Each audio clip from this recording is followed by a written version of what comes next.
here we are. I turned down here at the next block. Thanks, mister. I'll get off there.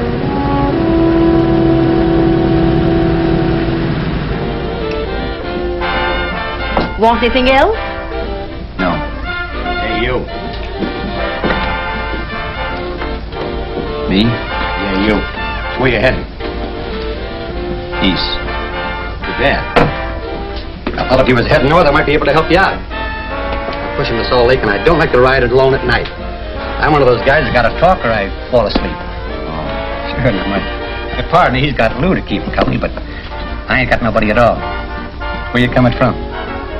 West. Yeah, sure, I know, but where, L.A.? Maybe. Got a cousin out in L.A. You don't say. Yeah, he's been out. You're not much of a talker, are you? My mother taught me never to speak to strangers. Oh, a wise guy. So what? Okay, don't get sore. Just trying to be sociable, that's all. Hey, Glamorous. You change for a dime, will you?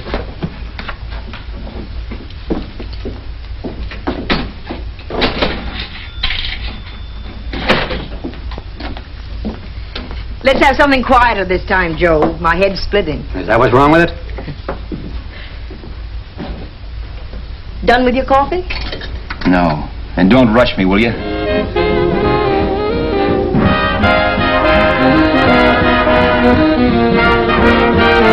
Hey, turn that off. Will you turn that thing off? What's eating you now? Yeah, what's eating you? That music, it stinks. Oh, you don't like it, huh? No, turn it off. Oh, wait a minute, pal.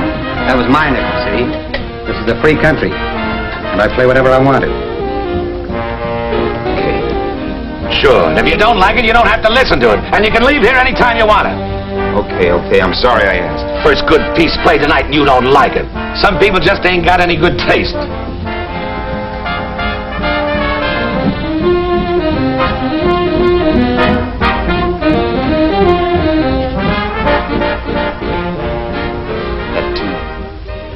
That tune. Why was there always that rotten tune? Following me around, beating in my head, never letting up. Did you ever want to forget anything? Did you ever want to cut away a piece of your memory or blot it out? You can't, you know. No matter how hard you try. You can change the scenery. But sooner or later you'll get a whiff of perfume or somebody will say a certain phrase or maybe hum something. Then you're licked again. I can't believe that you're in love with me. I used to love that song once.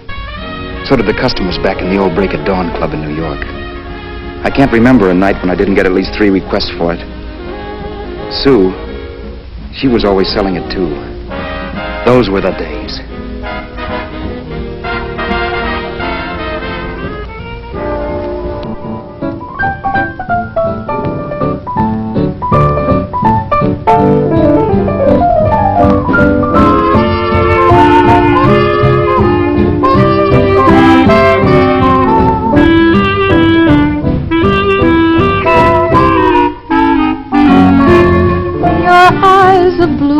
Kisses too, I never knew what they could do. I can't believe that you're in love with me. You're telling everyone you know that I'm on your mind each place you go. They can't believe that you're in love with me.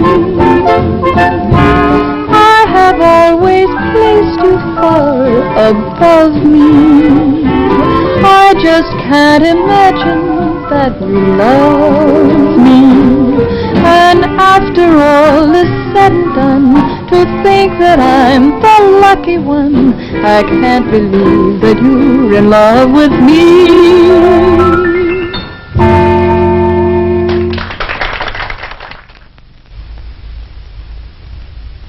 It wasn't much of a club, really. You know the kind. A joint where you could have a sandwich and a few drinks and run interference for your girl on the dance floor. I pounded the piano in there every night from 8 until the place closed up, which usually meant 4 in the morning. A good job as jobs went in those days. Then, too, there was Sue, who made working there a little like working in heaven. But how we felt about each other, well, there was nothing very unusual in that. I was an ordinary healthy guy, and she was an ordinary healthy girl, and when you add those two together, you get an ordinary healthy romance, which is the old story. Sure, but somehow, the most wonderful thing in the world.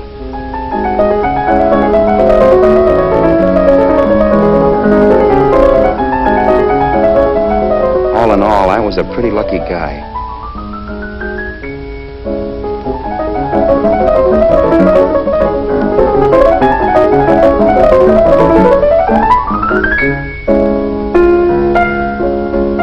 Mr. Paderewski, I presume. It's beautiful. You're going to make Carnegie Hall yet, Al? Yeah, as a janitor. I'll make my debut in the basement. I don't blame you for being bitter, darling, but you mustn't give up hope. Why, someday... Yeah, someday. If I don't get arthritis first. In the meantime, let's blow this trap.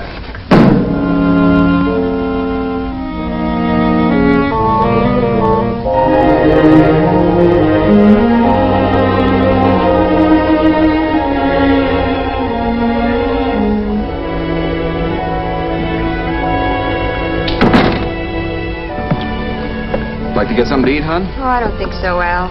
I lose my appetite working in this flea bag. Let's go home. Okay. I can't stand much more of that dump. Did you see that drunk tonight trying to paw me? No, what drunk? Does it matter what drunk? Say, what's the matter with you tonight, darling? That's the third time you started to tell me something and then stopped. We shouldn't have any secrets from each other, Sue. Next week we're going to make with the ring and the license. You and me will be a team. Yes, that's right. In the Bush League. I don't get you. We've been struck out. It's a funny way to talk, darling. Don't you want to marry me? Al, look, I love you. You know I do, and I want to marry you. But? But not now. Only after we've made good. Sunday I'm going away. Oh, I know you'll think it's silly. That's why I hesitated to tell you. But I'm going to California. I want to try my luck in Hollywood. That's the most stupid thing I ever heard of. Don't you know millions of people go out there every year and wind up polishing cuspidors? I thought you had better sense. You sound as if you don't think I have any talent. That has nothing to do with it. I'll make out all right. Maybe. But what about me? Doesn't it mean anything to you that you're busting up all our plans? We may not see each other for years? It won't be that long. I thought you loved me. I do. You know I do. Well, here we are. Al, why can't you see my side of it? I'm young. We both are, and we've got all the time in the world to settle down. Oh, really, darling, what I'm doing is the only sane thing to do. I hate the thought of being so far away from you, but we'll be together again someday. Maybe you'll decide to come out too later on. So long. Al, aren't you going to kiss me goodnight? Sure, why not? Good night.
Roberts.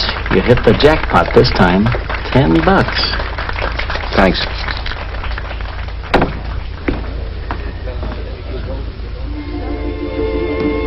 So when this drunk handed me a 10 spot after a request, I couldn't get very excited. What was it, I asked myself? A piece of paper crawling with germs. It couldn't buy anything I wanted. It couldn't... Then I thought of something.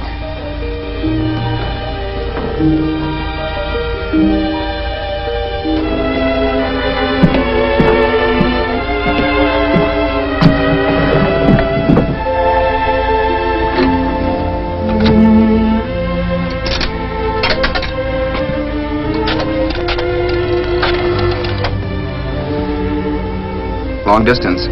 I'd like to put a call through to Los Angeles. Miss Harvey. Sue Harvey.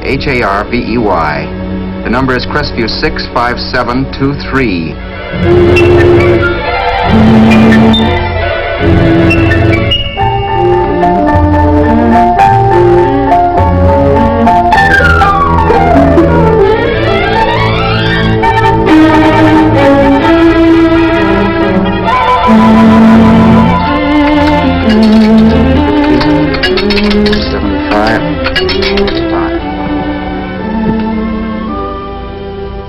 Hello, Sue?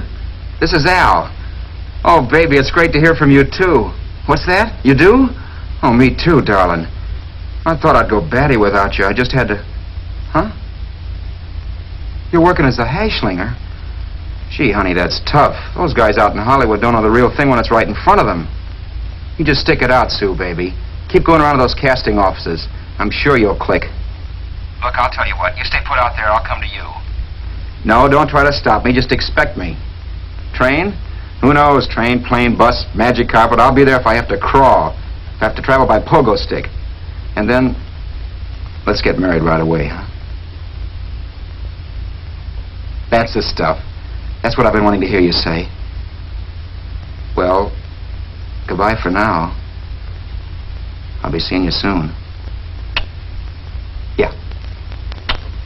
Bye.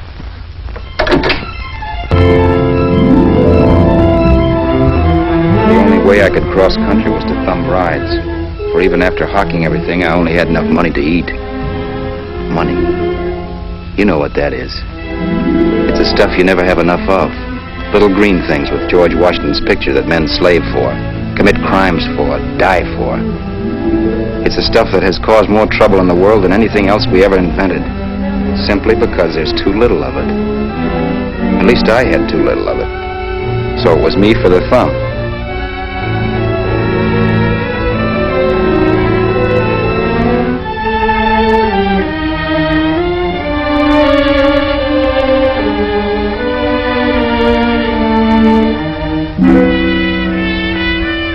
Ever done any hitchhiking? It's not much fun, believe me. Oh yeah, I know all about how it's an education and how you get to meet a lot of people and all that. But me, from now on, I'll take my education in college, or in PS 62, or I'll send $1.98 in stamps for 10 easy lessons.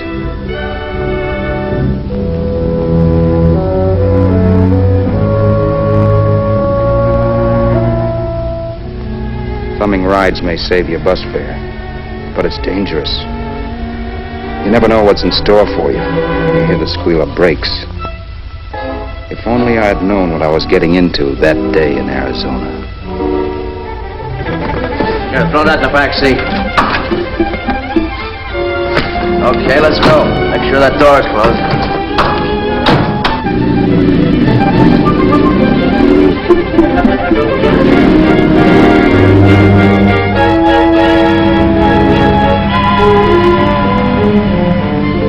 You know, Emily Post ought to write a book of rules for guys thumbing rides. Because as it is now, you never know what's right and what's wrong. We rode along for a little while, neither one of us saying anything. I was glad of that. I never know what to say to strange people driving cars. Then, too, you can never tell if a guy wants to talk. A lot of rides have been cut short because of a big mouth. So I kept my mouth shut until he started opening up. Hand me that little box, the compartment, will you, pal? Hold the wheel, will you?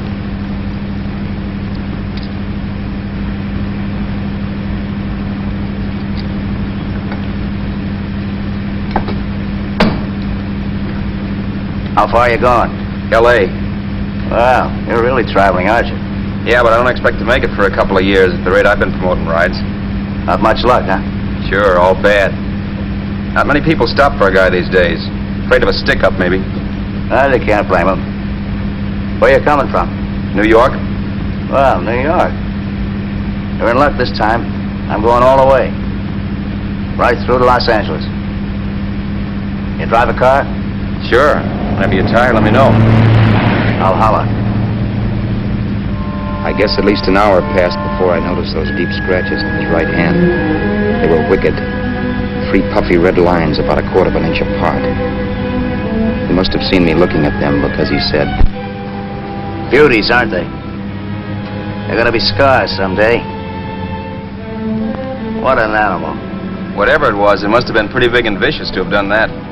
Right on both counts, New York. I was tussling with the most dangerous animal in the world. A woman. She must have been Tarzan's mate. Looks like you lost the bob. Certainly wasn't a draw. You know, there ought to be a law against dames with claws. Yeah. I tossed her out of the car in her ear. Was I wrong? Give a lift to a tomato, you expect her to be nice, don't you? Yeah. After all, what kind of dames some rides? Sunday school teachers? Yeah. A little witch. She must have thought she was riding with some fall guy. And me, who's been booking horses around racetracks since I was 20. I've known a million dames like her. 2 million. Yeah. Stopped the car, opened the door. Take it on the Arthur Duffy sister, I told her. That's the stuff. As that was done, huh? But if you want to see a real scar, brother, get a load of this. Wow. I got that one dueling. Dueling? Yeah, we're just kidding, of course. My dad owned a couple of Franco-Prussian sabers. Kept them on the wall for decorations. Well, one day, the kid and I took them down when the old man wasn't around. Had a duel. He got me in the arm here. Pretty mean cut. Infection set in later. Yeah, I can see that.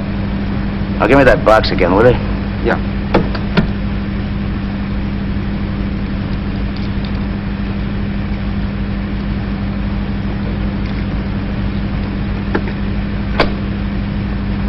Pain made me lose my head, I guess. I began slashing.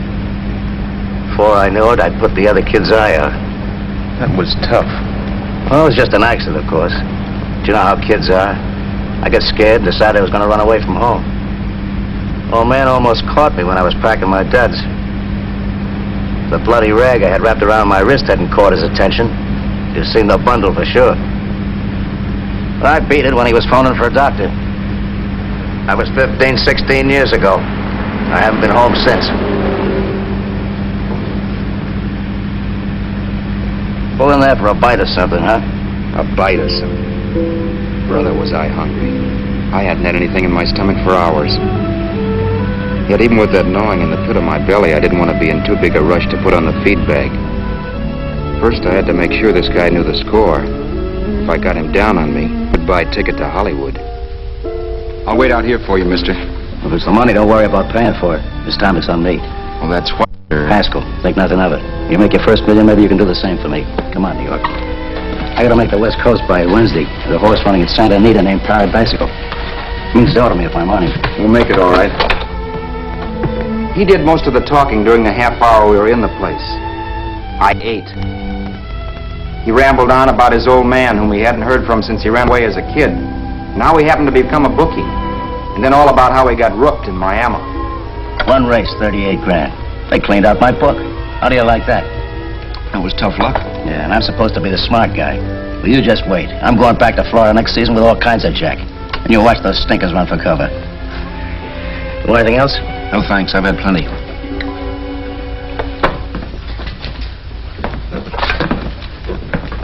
That check there, sister? Oh, just a minute. Your change, sir. Keep it, sister. Oh, thank you, sir. Call again. I'll be waiting outside for you when you finish work. Sharp check, huh?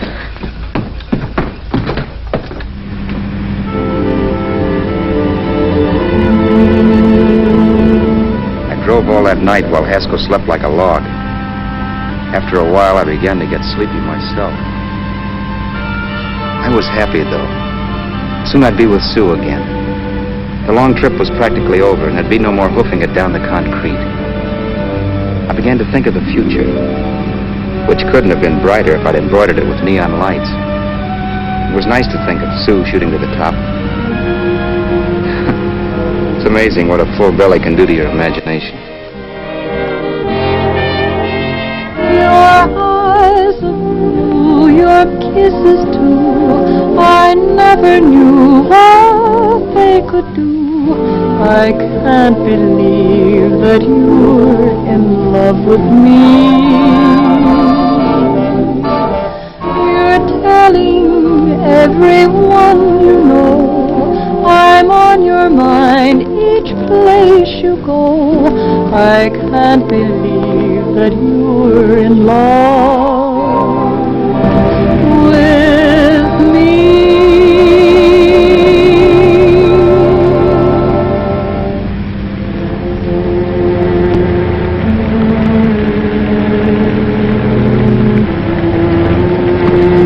Mr. Haskell? Mr. Haskell?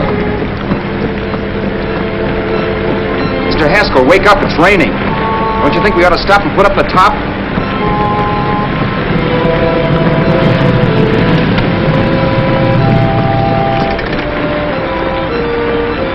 Mr. Haskell, I'm going to put up the top.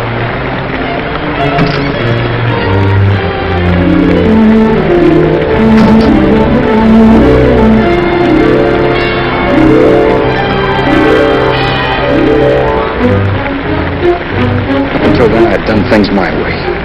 But from then on, something else stepped in and shunted me off to a different destination than the one I had picked for myself. But when I pulled open that door... Mr. Haskell, what's the matter? Are you hurt? Are you hurt, Mr. Haskell? Start your sermon. I'll listen to it. But I know what you're going to hand me even before you open your mouths. You're going to tell me you don't believe my story of how Haskell died and give me that don't make me laugh expression on your smug faces. I saw at once he was dead, and I was in for it. Who would believe he fell out of the car? Why, if Haskell came too, which of course he couldn't, even he would swear I conked him over the head for his dough. Yes, I was in for it. Instinct told me to run, but then I realized it was hopeless. There were lots of people back down the road who could identify me. That gas station guy and the waitress. I would be in a worse spot then, trying to explain why I beat it. The next possibility was to sit tight and tell the truth when the cops came. But that would be crazy. They'd laugh at the truth. And I'd have my head in the noose. So what else was there to do but hide the body and get away in the car? I couldn't leave the car there with him in the gully. That would be like erecting a tombstone.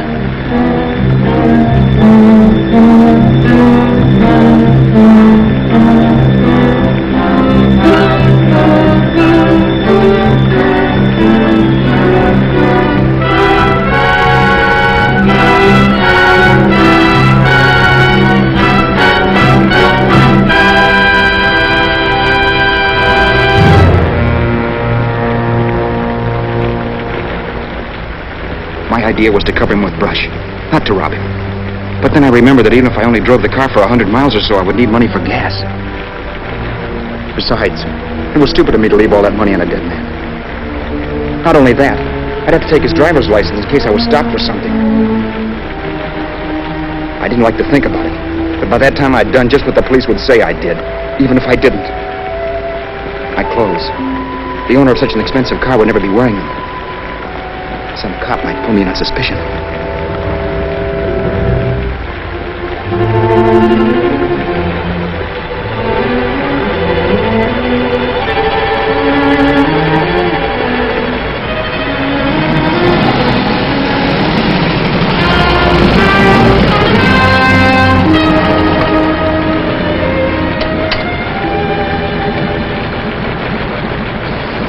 Hey, you, this your car? Don't you know better than to leave a car with the wheels halfway in the middle of the road? That's the way accidents happen. I'm sorry, officer. I was just putting up my top. I didn't think. Well, the next time, think. I'll let you go now, but watch your step in the future. I know that's a lonely stretch, but cars come by here once in a while, and we have plenty of crack-ups. Thanks, officer.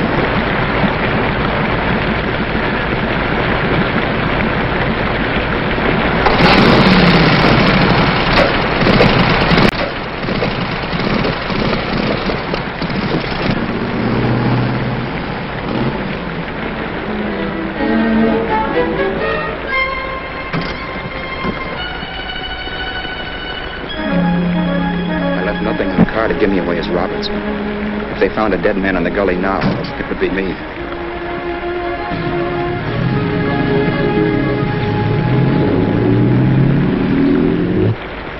As I drove off, it was still raining, and the drops streaked down the windshield like tears. I kept imagining I was being followed and that I could hear sirens back in the distance. Just how long it took me to cover the 60-odd miles to the California state line, I don't know. I lost all track of time. But the rain had stopped and the sun was up when I pulled up to the inspection station. Hello? Carrying any fruits or vegetables? No. Any livestock or poultry? No. I'd like to see your registration and driver's license, please. Anything in the baggage compartment? Just baggage. Charles Haskell, Jr., age 30, brown eyes, dark hair. Identifying marks, none. Are you still Junior? Yes. Well, remember, if you're employed and you stay over 30 days, you take out California plates. All right, officer, but I'll only be in the state a short while. Right, you can go now.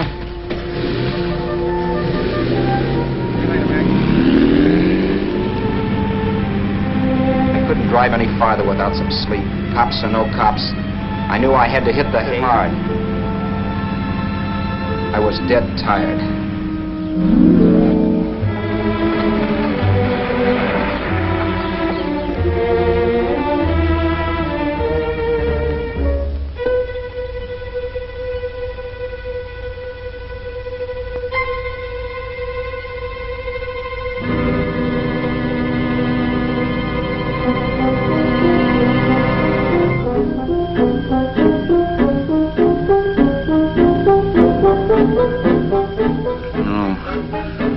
No, you can't, Mr. Haskell. No.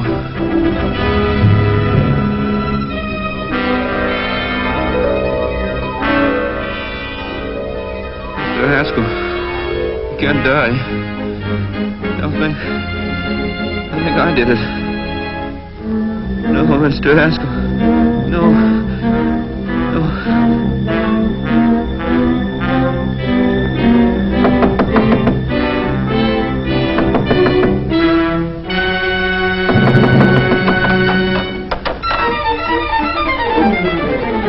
Who's there?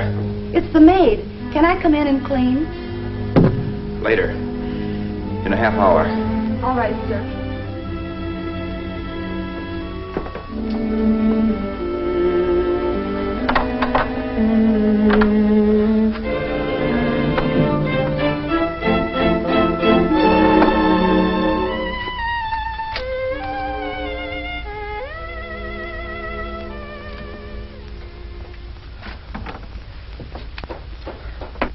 There was no time to lose.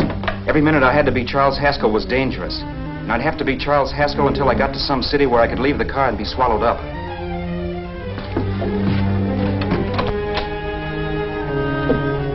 That meant driving the car as far as San Bernardino, maybe even to Los Angeles. In a little town I might be noticed, but in a city I should be safe enough. Then, after I ditched the car, I could go on to Sue. But those 5 minutes at the state line made me realize it might be a good idea to find out a little bit about Mr. Haskell. Then if anybody asked me questions, I could give the right answers. The first thing I found out was that I had $768. This was a lot of jack, but believe me, it was the kind of money I'd rather not have.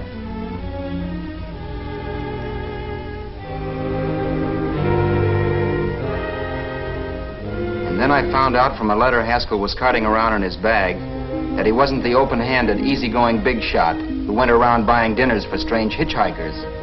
Before I got done reading it, I saw him more as a chiseler. It was written to his old man in California, the one he hadn't seen in so many years. In it, Haskell posed as a salesman of hymnals, of all things. It was easy to see where Haskell expected to raise a new stake for his book in Miami by rooking his old man. That was about all I found out from his effects, and it was enough. I told myself, maybe old man Haskell was lucky his son kicked off. He would never know it, but it saved him from taking a flyer in Sacred Literature Preferred.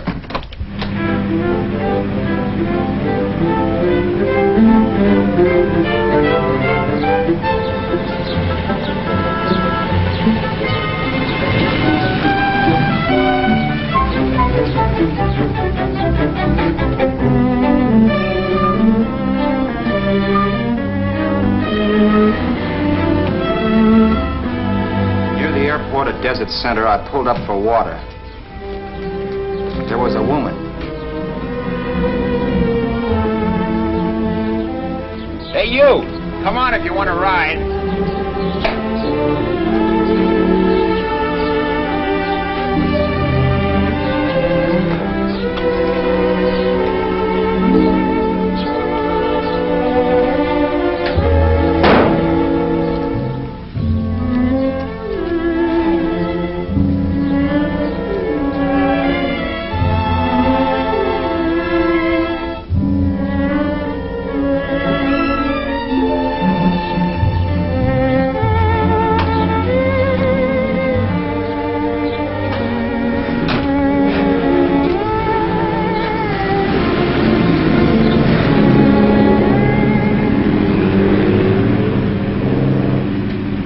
How far are you going? How far are you going? That took me by surprise, and I turned my head to look her over. She was facing straight ahead, so I couldn't see her eyes. But she was young, not more than 24. Man, she looked as if she'd just been thrown off the crummiest freight train in the world. Yet, in spite of this, I got the impression of beauty. Not the beauty of a movie actress, mind you, or the beauty you dream about when you're with your wife, but a natural beauty. A beauty that's almost homely because it's so real. Then suddenly she turned to face me. How far did you say you were going? Los Angeles? L.A.? L.A.'s good enough for me, mister. That's what I was afraid of. What'd you say? Oh, nothing, just thinking out loud. People get in trouble for doing that. What's your name? You can call me Vera if you like. You live in Los Angeles? No. Where are you coming from? Oh, back there. Needles? No. Oh, sure, Phoenix. You look just like a Phoenix girl. Are the girls in Phoenix that bad? The girl must have been pretty tired, because she fell asleep not 20 minutes after she stepped into the car. She lay sprawled out with her head resting against the far door, like Haskell. I didn't like that part of it much, but I didn't wake her up. It wasn't that this girl still worried me. I'd gotten over that funny feeling I had when she looked at me, which I put down as just my jangled nerves. With her eyes closed and the tenseness gone out of her, she seemed harmless enough. And instead of disliking her, I began to feel sorry for her. The poor kid probably had had a rough time of it. Who was she anyway? And why was she going to Los Angeles? And where'd she come from in the first place? The only thing I knew about her was her name. Not that it made any difference. A few hours more and we'd be in Hollywood. I'd forget where I parked the car and look up Sue.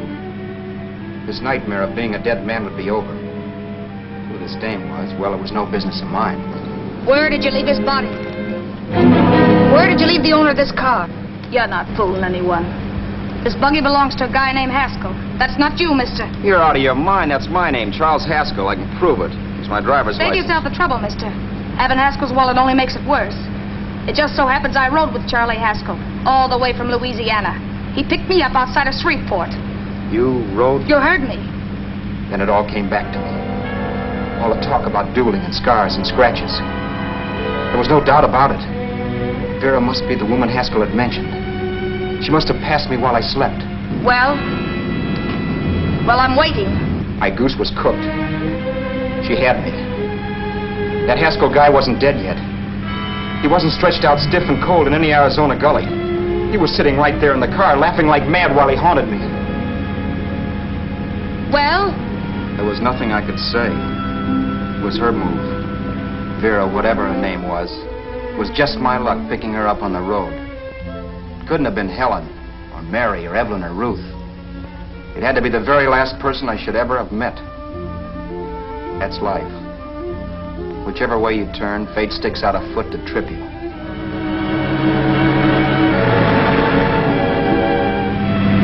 I told her everything, but she didn't believe my story. I should have saved my breath. That's the greatest cock and bull story I ever heard. So he fell out of his car. Say, who do you think you're talking to, a hick? Listen, mister, I've been around, and I know a wrong guy when I see one. What'd you do, kiss him with a wrench? Now, wait a minute. What I told you was true. You see, that's why I had to do it. You think I killed him. Well, the cops would have thought so, too. Yeah, well, maybe they still think so.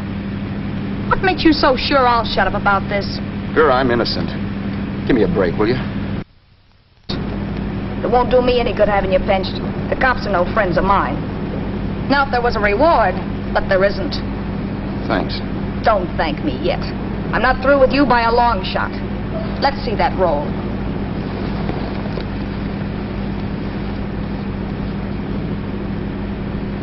Is that all Haskell had? Isn't it enough? No, I thought he had more. Not that I know of. You can search me. You think I'm holding out on you? Well, maybe I will at that. He told me he was going to bet $3,000 on a horse named Paradisical on Wednesday at Santa Anita. He was stringing you along. He meant 300. Maybe. Sure, $3, 300. He was a piece of cheese, a big blowhard. Listen, mister, don't try and tell me anything about Charlie Haskell. Remember, I knew him better than you did. Okay, then you knew he was a four-flusher. That explains the $3,000 bet. I'm not so sure he didn't have that $3,000. Why should I believe you? You got all the earmarks of a cheap crook. Now, wait a Shut minute. up. You're a cheap crook and you killed him. For 2 cents, I'd change my mind and turn you in. I don't like you. All right. Don't get sore. I'm not getting sore. But just remember who's boss around here. If you shut up and don't give me any arguments, you'll have nothing to worry about. But if you act wise, well, mister, you'll pop into jail so fast it'll give you the bends. I'm not arguing. Well, see that you don't. You know, as crooked as you look, I'd hate to see a fella as young as you wind up sniffing that perfume that Arizona hands out free to murderers. I'm not a murderer. Of course you're not. Haskell knocked his own head off. He fell. That's how it happened, just like I told you. Sure, and then he made you a present of his belongings. I explained why I had to do that. Doesn't make a difference one way or another. I'm not a mourner. I liked Haskell even less than I like you. Yeah, I saw what you did to him. What do you mean? Well, scratches on his wrist. Sure, I scratched him. I'll say you did. So your idea was to drive the car a little way, maybe into San Bernardino, and then leave it. You weren't going to sell it? Sell it? You think I'm crazy? Somebody else's car? See, all I want to do is leave it somewhere and forget I ever saw it. Not only don't you have any scruples, you don't have any brains. I don't get you. Maybe it's a good thing you met me. You'd have got yourself caught, sure. Why, you dope. Don't you know a deserted automobile always rates an investigation? Huh? Look, the cops find a car. Then they get curious. They wonder where the owner is. So, all right, they don't trace Haskell. They trace you. I never thought of that. The only safe way to get rid of the car is to sell it to a dealer. Get it registered under a new name. Say, stop at the next store. I want to get a bottle and do some shopping before we hit L.A. Okay. As soon as we find a place, I'll drop you off and pick you up later. Nothing doing. You're coming in, too. From now on, you and I are like the Siamese twins. Have it your way, but I don't get the point. The point is, I don't want you to get lost. I'm not going to beat it if that's what you're afraid of. I'll say you're not. Well, I'm going to see that you sell this car so you don't get caught. Thanks. Of course, your interest wouldn't be financial, would it? You wouldn't want a small percentage of the profits. Well, now that you insist, how can I refuse? 100% will do. Fine. I'm relieved. I thought for a moment you were going to take it all. I don't want to be a hog. A few hours later, we were in Hollywood. And I was recognizing places Sue had written about. It struck me that far from being at the end of the trip, there was a greater distance between Sue and me than when I started out. Vera wasn't kidding with that Siamese twins crack. She rented a little apartment as Mrs. Charles Haskell. When I objected to this, she explained that it was on account of the car. A dealer might think something was funny if he called and found we were using different names.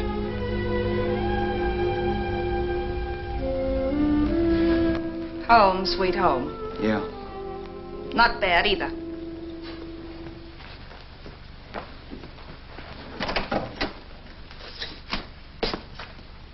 In case there's any doubt in your mind, I'll take the bedroom. Yeah. Sure is stuffy in here.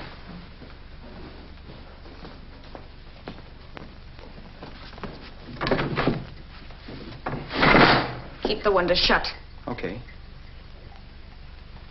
The old crow downstairs said there's a folding bed behind this door.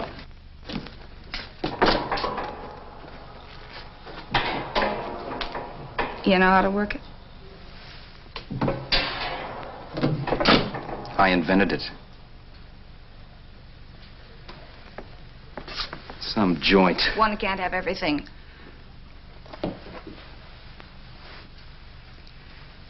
I'm first in the bathtub. I don't know why, but I figured you would be.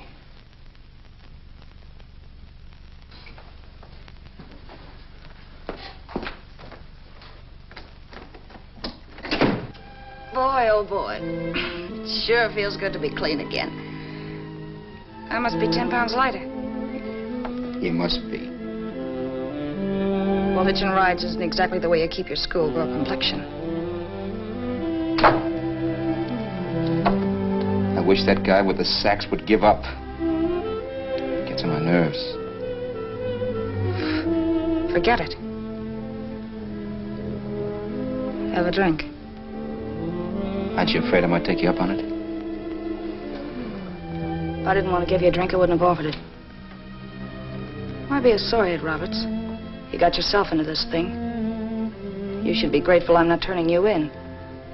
Why, if I wasn't regular, you'd be in the pen this minute, being photographed, fingerprinted, and being pushed around by the cops. So cheer up. Get rid of that long puss. Or is your conscience bothering you?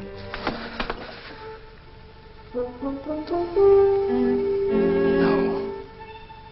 It isn't. Swell. That's the spirit. He's dead and no moaning around will bring him back. Anyway, I never could understand this worrying about something that's over and done with. Now look, Vera, for the last time I didn't kill him. Haskell was a sick man. Maybe he was dead before he fell out of the car. I don't know. Sure. He died of old age. All right. So if it'll make you sociable, you didn't kill him.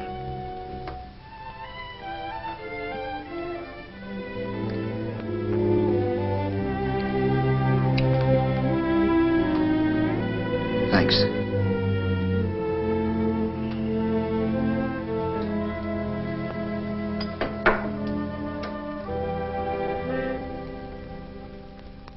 We're out of liquor, Roberts. Yeah. Too bad. I felt like getting tight tonight. Well, I think you succeeded. Am I tight? As a prima donna's corset. That's good. I wanted to get tight. Why? What have you got to get tight about? Oh, I don't know. Few things. You should have my worries. If I had your troubles, I'd stay sober. And I've got the key to that door. Yeah. Maybe you're right. I'm always right. You know, I don't like your attitude, Roberts. Well, there's a lot of things I don't like. Sure. But life's like a ball game. You gotta take a swing at whatever comes along before you wake up and find it's a ninth inning. You read that somewhere. That's the truth, Roberts. All you do is bellyache. Taking it easy and, well, trying to make the best of things. Maybe that's what's wrong with the whole world. Get the professor. People knock themselves out trying to buck fate. Now, take you, for instance. You're lucky to be alive. Why, suppose Haskell had put open your door. You'd be playing a harp now. Think of that. You think of it. I'm tired of thinking. There's plenty of people dying this minute. I would give anything to trade places with you. I know what I'm talking about. I'm not so sure. At least they know they're done for. They don't have to sweat blood wondering if they are. Your philosophy stinks, pal. We all know we're going to kick off someday. It's only a question of when. But what got us on this subject anyway? We'll be discussing politics next. Yeah. Where'd you hide the butts? On the table, sucker.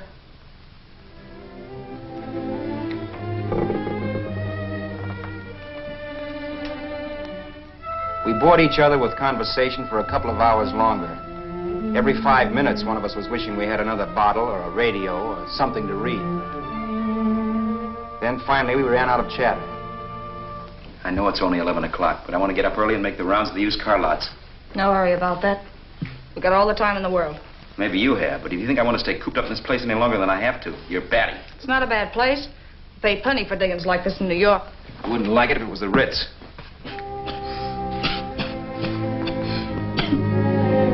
brought me liquor. You got a mean cough. Ought to do something about it. I'll be all right. That's what Camille said. Who? Nobody you know.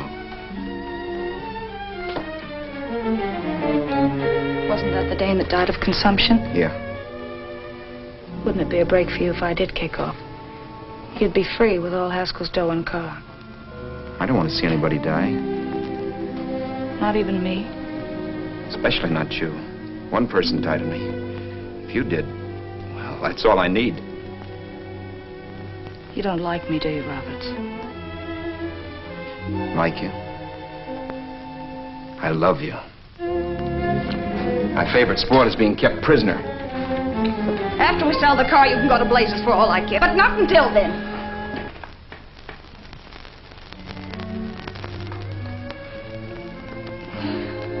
I'm going to bed.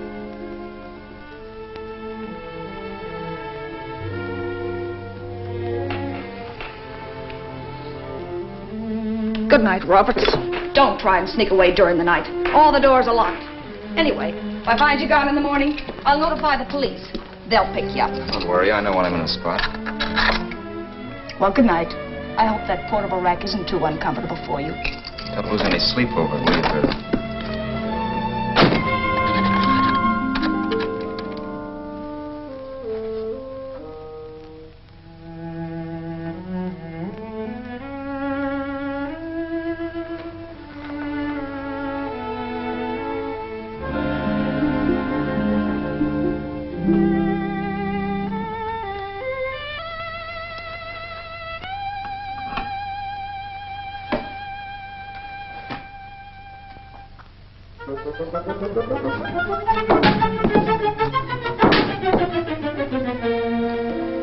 Crisview. 6, 5, 7, 2, 3. Hello? Hello? Hello? Hello?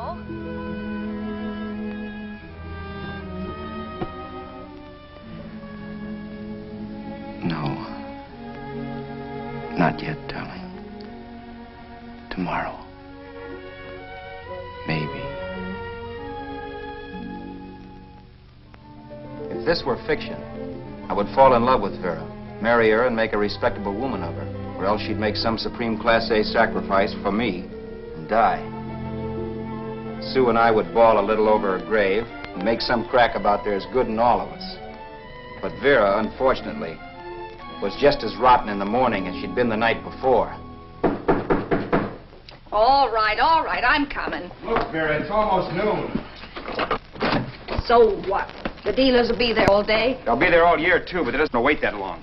Shut up. You make us like a husband.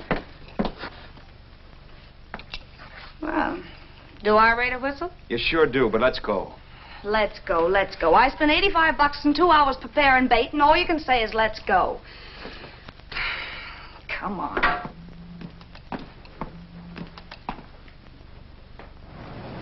We passed a few used car lots last night down this way. What do you think we can get for this heap? I don't know. Plenty. Each let me handle everything. Think we can get $2,000? I don't know, but don't worry. I'll squeeze as much out of this guy as I can. If I let it go cheap without a fight, he might think we've stolen the car. And listen, don't make any slips and call me Roberts. That'll cook us. I don't need you to tell me that. You better just sit by and keep your mouth closed. Remember, we're both in the soup if anything happens. Forget it and drive. You're my wife, Vera Haskell. Look, after the deal's closed, let's go back to that place on Hollywood Boulevard where I saw the fur jacket. I want to buy it. After the deal's closed, I'm saying goodbye to you. That's right, I forgot. I guess I'm getting kind of used to you. Well, that's a habit you could start breaking. Let's try this place in the middle of the block.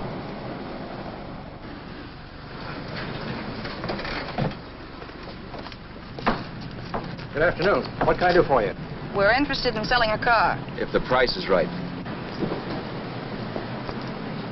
Well, if it's in good mechanical condition, it should blue book for about $1,600.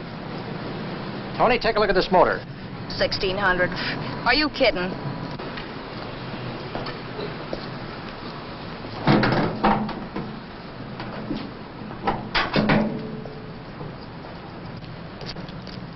Well, maybe $18.50. Before I let it go for $18.50, I'll wreck it and collect the insurance first.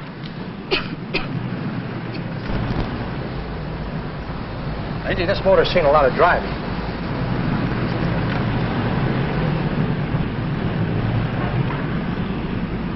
Well, the mechanic inspected the car. We haggled. At last, when we were all worn out, we hit a compromise. His price. Okay, it's a deal. All right, come in. We'll sign the papers. I have the ownership papers right here with me. Look, Vera, in the meantime, will you clean the dash compartment? There may be some stuff in it. All right, darling. $1,850. That dirty crook.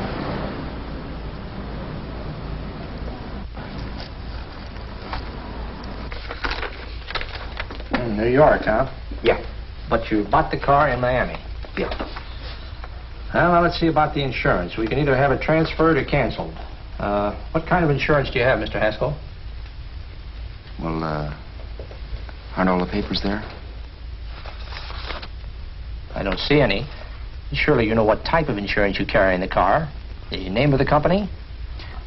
Yeah, but, Well, if you'll just tell me the name of the company, I'd be very glad to take care of all the details. well, Did you sign the papers yet? not yet. Well, don't. We're not selling the car. Well, wait a minute, Mrs. Haskell. Come on, darling. What's the matter? Change your mind? Yes, I'm sorry. I guess I have. But, Vera... Let's go.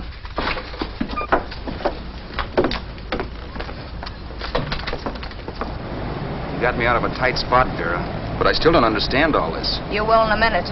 I almost threw away a gold mine. $18.50 isn't to be sneezed at. The car doesn't book for as much as I thought. We're not selling the car. You want to keep it. Now, wait a minute, Vera. You said yourself I wouldn't be safe until the car was in someone else's name. I'd like to be free of this mess when I go. That's just it, Roberts. You're not going. There's a drive-in at the next corner. Pull in there and we'll get a bite to eat. And I'll explain. What is this, another one of your brilliant ideas?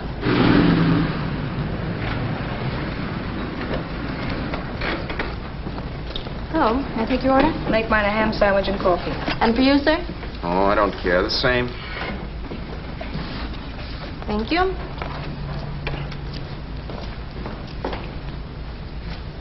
Get this, Vera.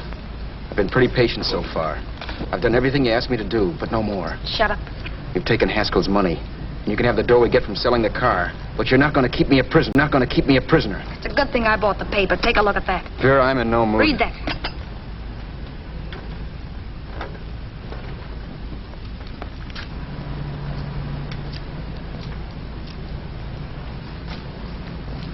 No.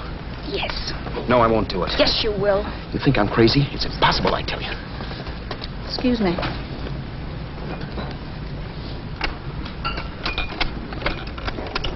Blow the horn when you're through. No one could possibly get away with an act like that. It'd be wise to me in a minute. Don't be yellow. You look enough like him. The same coloring and the same build. See how his clothes fit you? No kidding, you almost had me fooled for a while. Oh, grow up, Vera. Don't you think a father knows his own son?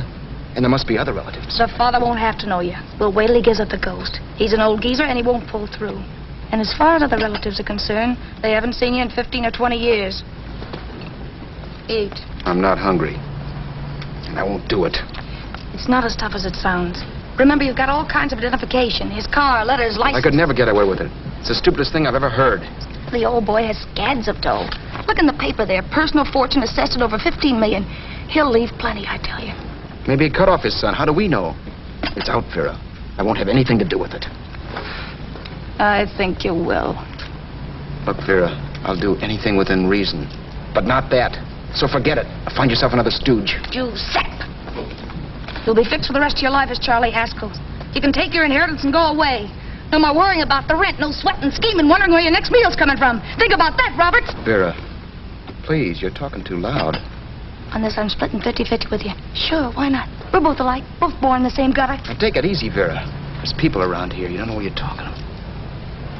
We'll wait till we read that old man Haskell's dead. Then you show up. Like you read in New York that he was sick. No. Suppose he doesn't die. He will. I know he will. Something tells me. But as much as I insisted I would have no part of her scheme, Vera was taking it for granted I would. Neither of us had our mind on the cards as we played that night. I knew we were just trying to kill time between newspaper editions. This was a death watch for Vera. Maybe it was for me, too. Don't you realize if I'm caught, they'll want to know where I got the car and stuff, and they'll have me on a murder charge. If you're smart, you won't get caught. I knock for 7. And if I'm caught, don't you realize you'll be out, too? 18 points, that gives me 30. How will I be out? You'll be out $1,850 we would have gotten on the car.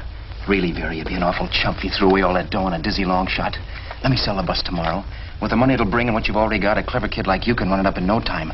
Then we'd both be in the clear. I'll be in the clear anyway. Maybe. But if I got caught, I'd get good and sore at you, you know. You mean you'd squeal? Oh, no, not squeal exactly. Never mind what you meant. Even if you did tell the cops I was in on it with you, what could they do to me? They might give me the same medicine they gave you. Yeah. A rope. But I'm on my way now. All they'll be doing will be rushing it. All right. But think of the $1,850 you'd lose. You'd kick yourself along the block if it let get away from you. I'll take the chance. Want another drink? You're being a goon. That's the way people wind up behind the 8 ball. Once they get a few dollars, they become greedy and want more. My. Caesar. Who? You know that Roman general? He got his for being greedy. He wasn't satisfied, so the final wind-up was he took the count. A couple of days ago, you didn't have a dime. Why, you were so broke you couldn't pay cash for a postage stamp. Now you've got almost $700 with $1,850 in the offing. Take my advice. Don't try for more. I'm tired of this game. Let's have some blackjack. Play solitaire. Okay, I will if that's the way you feel about it. That's the way I feel about it. Getting sore and throwing things won't help much, Roberts. I'm really doing you a favor. I help you out of a jam by keeping my mouth shut. I show you how to make some soft money. And what thanks do I get? Thanks. Sure. Or would you rather call the cops and tell them you killed the man and stole his money? I didn't kill anybody. Yes, you did. No, I didn't. You know I didn't. All right, then. Suppose I call the cops.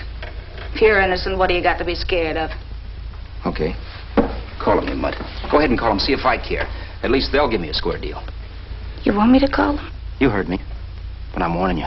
If I'm pinched, I'll swear you were in on it. I'll say that you helped me. If I fry, I'll get even with you. You wouldn't dare. You didn't. Yeah? Then try it and see. Call them. Yeah. Okay, I will.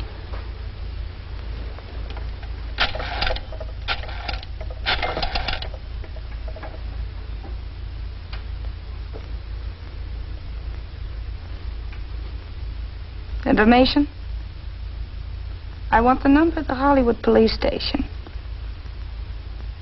Okay, I got it. Thanks. Wait a minute, Vera. You wouldn't do that. Well, wouldn't do that, and I'll show you if I would. Take it easy now. Let's talk this over. This was early in the evening, and the conversation, while hectic, was at least pitched low. But as the minutes passed, and more obstacles to her plan popped into my head, the air got blue. Each word coming from our lips cracked like a whip. I reminded her that as Charles Haskell, I didn't even know my mother's name, where I'd gone to school, the name of my best friend, whether I had an Aunt Emma or not, my religion, and if I'd ever owned a dog. I didn't even know what my middle initial stood for. I also pointed out that the real Haskell had a scar on his forearm. His people never saw that scar. He told me he ran away right after putting out the kid's eye. Yeah, but his father knew he was cut. It'd have to be some kind of a mark. So what?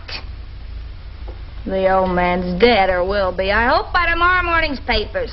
Anyway, you could cut yourself a little, couldn't you? Boy, for that kind of dough, I'd let you cut my leg off. You're drunk and you're crazy mad, Vera. Turn me in if you want to, but I won't get mixed up in this. Besides, how do we know Haskell was such a phony? Maybe it wasn't the man's son at all. Maybe he just dreamed it up. Well, dreaming or not, you won't be dreaming when the law taps you on the shoulder. There's a cute little gas chamber waiting for you, Roberts. And I hear extradition to Arizona's a cinch. Where's that phone? Vera! Leave me alone! Vera! Here! I want a phone call, police! I hate you, you stinker, you. Leave me alone! I'll let you alone when you promise to leave the phone where it is. You're drunk. You don't know what you're doing. You're hurting me. Will you promise? All right.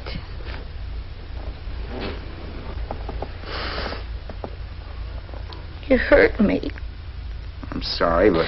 And it's hot in here. Open up a window. It's not hot. Don't tell me. Now, do you do it or do I do it? You're no gentleman, see? Yeah. All right. I'll open up the window.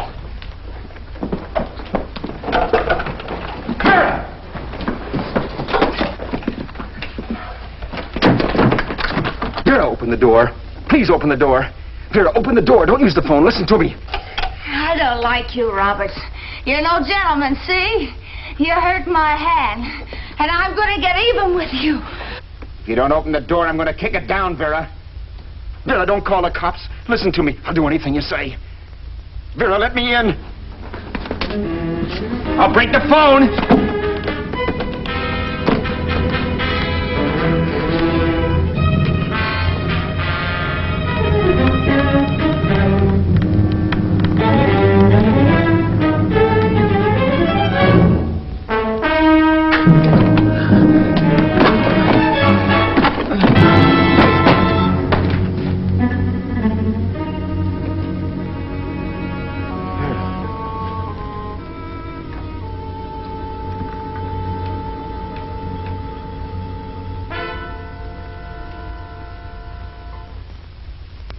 The world is full of skeptics.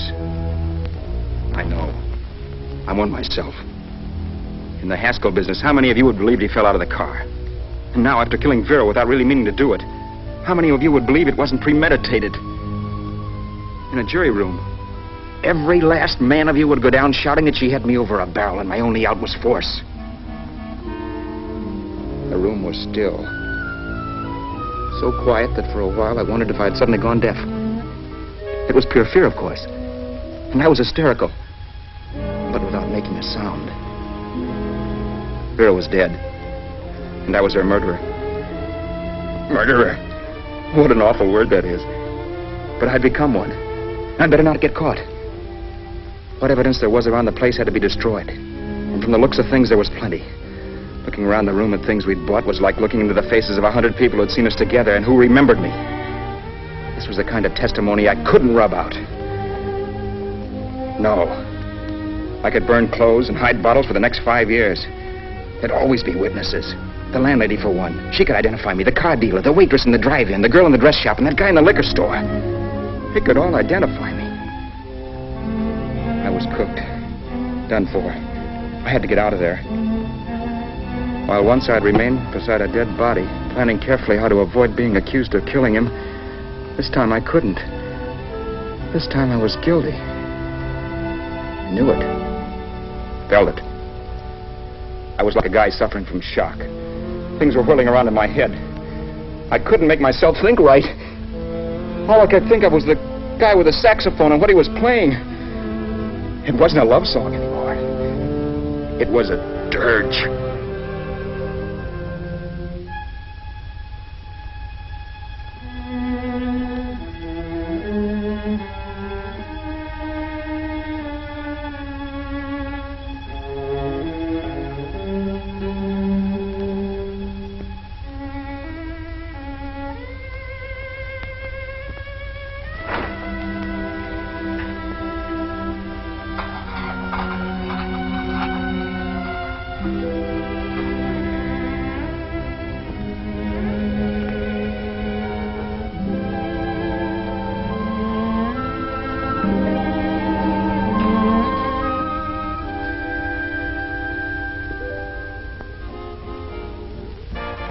But my problems weren't solved.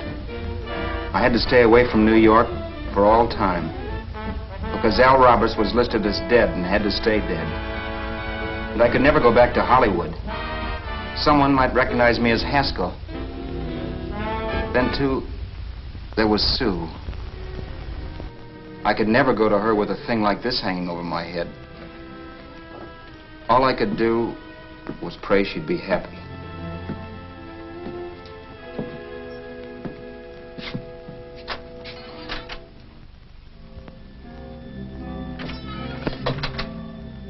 I was in Bakersfield before I read that Vera's body was discovered. And that the police were looking for Haskell in connection with his wife's murder.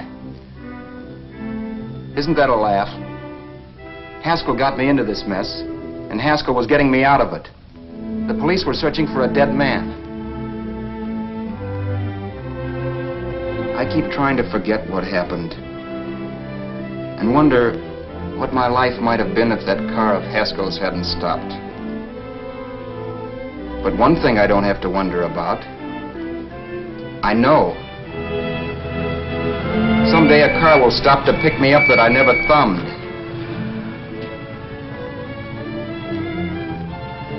Yes.